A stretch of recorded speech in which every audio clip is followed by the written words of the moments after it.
Bismillahirrahmanirrahim. Assalamualaikum warahmatullahi wabarakatuh. Salam sejahtera untuk kita semua, sahabat Dalyana Berbagi dimanapun saja berada. Selanjutnya marilah kita panjatkan puji syukur kehadirat Allah Subhanahu wa Ta'ala, Tuhan yang Maha Kuasa. Ketemu lagi kita melalui channel Dalyana Berbagi ini. Kali ini saya akan melanjutkan membacakan jawaban-jawaban atas pertanyaan-pertanyaan terkait dengan program sekolah penggerak. Ini adalah bagian kedua. Pertanyaan-pertanyaan tersebut bisa muncul dari guru, kepala sekolah, pengawas atau penilik, bisa juga dari pejabat dinas pendidikan dan kebudayaan, kabupaten, kota, atau provinsi, dari para pemerhati pendidikan dan juga dari para pejabat di pemerintahan daerah, baik kabupaten, kota maupun provinsi, serta dari masyarakat pada umumnya. Nah, di bagian kedua ini masih terkait dengan kepala sekolah dan guru penggerak. Masalahnya adalah tentang perbedaan beberapa istilah yang mungkin ini juga menjadi pertanyaan dari Bapak, Ibu, adik-adik, sahabat Dalyana Berbagi dimanapun saja berada. Ya, jadi di bagian kedua ini, kalau di FAQ program sekolah penggerak itu, ini adalah pertanyaan ke-7 sampai dengan ke-10. Jadi akan kita coba jawab apa bedanya Center of Excellence atau yang disingkat COE dan sekolah penggerak, apa perbedaan program guru penggerak dan program sekolah penggerak, program sekolah model atau PAUD pembina dengan program sekolah penggerak, dan apa bedanya sekolah penggerak di program sekolah penggerak dengan sekolah penggerak yang dibina oleh komunitas penggerak. Nah, jawaban-jawaban tersebut di ini Bapak Ibu di bagian FAQ atau tanya jawab. Bagi yang mau bertanya terkait dengan sekolah penggerak ini, silahkan bisa dicatat ini sekolah.penggerak@kemdikbud.go.id. Silahkan yang mau bertanya, insya Allah nanti akan dijawab oleh Kemendikbud Ristek. Ya. Ini bagian umum 1 sampai 6 sudah saya jawab. Nah, sekarang bagian ke-7 dan ke-10 ini atau nomor 7 dan nomor 10 tentang perbedaan beberapa istilah. Nah, jadi apa perbedaan atau apa bedanya Center of Excellence atau disingkat COE dan sekolah penggerak? Jadi center, ini jawabannya ya. Center of Excellence atau pusat keunggulan adalah upaya pengembangan SMK, sekolah menengah kejuruan, dengan program keahlian tertentu agar mengalami peningkatan kualitas dan kinerja yang diperkuat melalui kemitraan dan penyelarasan dengan dunia usaha dan dunia industri, serta menjadi SMK rujukan dan pusat peningkatan kualitas dan kinerja SMK lainnya dengan insentif bantuan fisik dan non-fisik. Jadi perbedaannya terdapat pada mekanisme penentuan sekolah dan adanya kerjasama dengan industri. Itu bedanya antara COE, ini COE itu untuk khusus SMK ya, dengan sekolah penggerak. Kalau sekolah penggerak itu di jenjang PAUD, SD, SMP, SMA, negeri maupun swasta. COE juga negeri maupun swasta. Jadi ada pada ini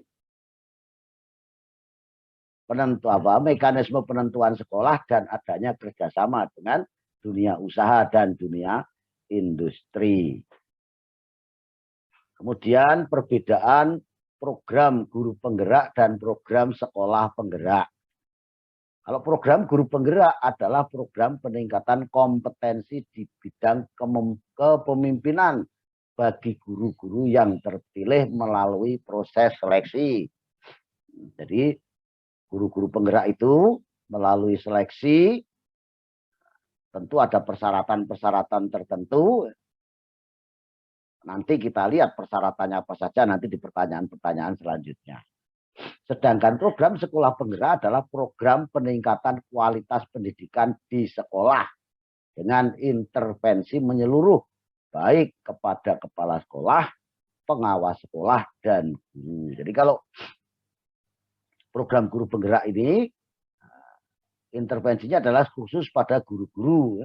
Tapi kalau program sekolah penggerak itu menyeluruh pendidikan di sekolah. Dengan intervensi menyeluruh baik kepada kepala sekolah, pengawas sekolah, dan guru.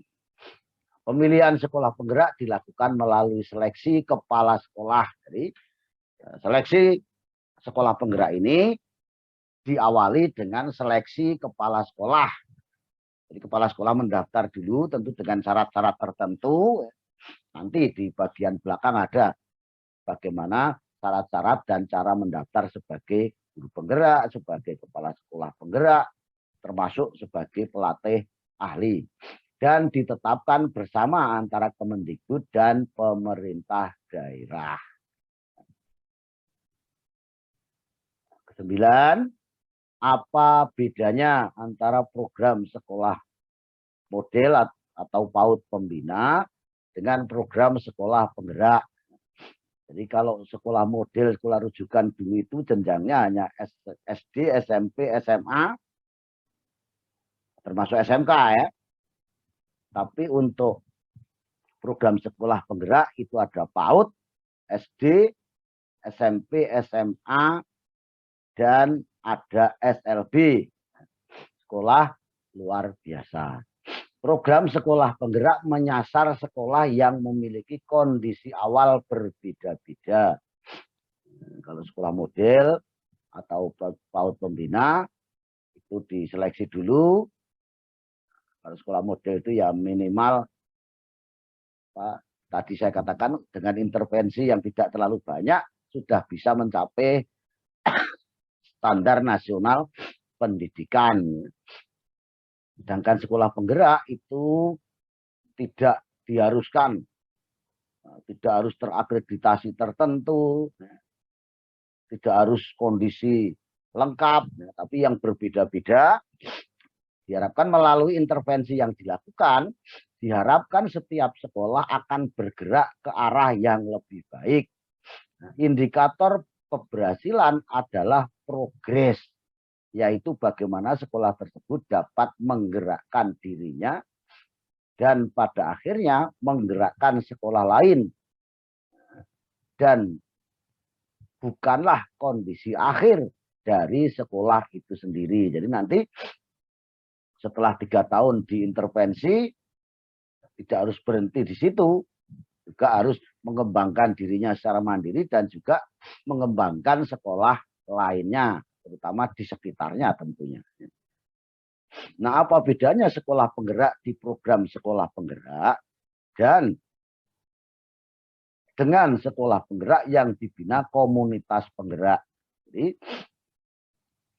kalau komunitas penggerak itu fokus kepada peningkatan kapasitas individu, yaitu guru dan tenaga kependidikan, dan khusus untuk kompetensi tertentu, dan dilakukan oleh organisasi mitra, yaitu organisasi penggerak.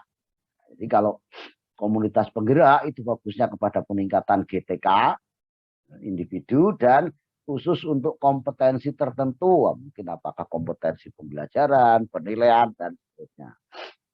Sedangkan program sekolah penggerak fokus pada peningkatan mutu hasil belajar siswa dengan melakukan 5 intervensi secara menyeluruh dan dilakukan oleh Kemendikbud Ristek sekarang, ya, Kemendikbud Ristek bersama pemerintah daerah. Jelas bedanya ya. Nah, untuk bagian kedua cukup 5 pertanyaan ini saja sampai nomor 10. Insya Allah nanti kita akan lanjutkan, akan saya bacakan jawaban atas pertanyaan-pertanyaan nomor 11 dan seterusnya. Mudah-mudahan ini bermanfaat, paling tidak bisa menambah semangat para guru untuk mendaftar sebagai calon guru penggerak. Mungkin untuk kalau tahap gelombang 2 sudah selesai pendaftarannya, bahkan sudah seleksi. Nanti mungkin ada pada gelombang 3, 4, dan seterusnya. Demikian juga Bapak Ibu Kepala Sekolah, Bapak Ibu Pengawas, Bapak Ibu Kepala Sekolah yang mendaftar sebagai kepala sekolah penggerak, maka nanti sekolahnya akan menjadi sekolah penggerak.